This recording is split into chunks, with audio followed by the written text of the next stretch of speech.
చాలామంది అంటారు, ఎవరిని మిమ్మల్ని ఇలా అటాక్ చేస్తుంటారు సోషల్ మీడియాలో మాట్లాడుతుంటారు, మీరేం మాట్లాడరు ఏంటని.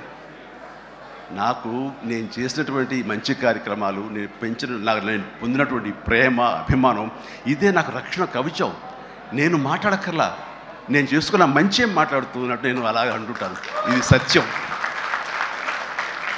సో ఆ తర్వాత మళ్ళీ ఆ సదరు రాజకీయ నాయకుడు మళ్ళీ ఎక్కడా మాట్లాడేది నాకైతే వినపడలేదు.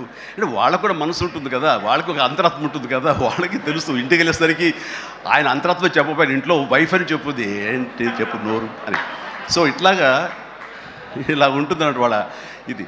సో మనం మాట్లాడక్కర్లేదు, మనం చేసుకుంటూ వెళ్ళిపోతూ ఉంటే కనుక ఎవరైతే ఇలాంటి రాతలు కానీ చేతలు కానీ మాటలు కానీ అంటారో వాళ్ళకి అదే సమాధానం. అందుకని నేను ఎప్పుడు దేనికి స్పందించను, అవసరం నాకు లేదు.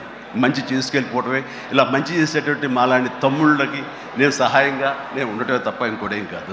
అండ్ అనుకూలమైన ఇక థ్యాంక్ యూ. అండ్ ఈ రోజున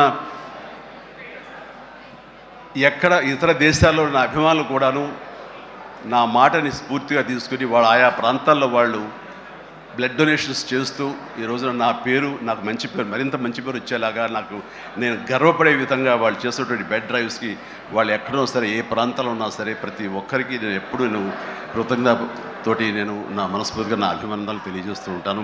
నాకు ఈ అవకాశం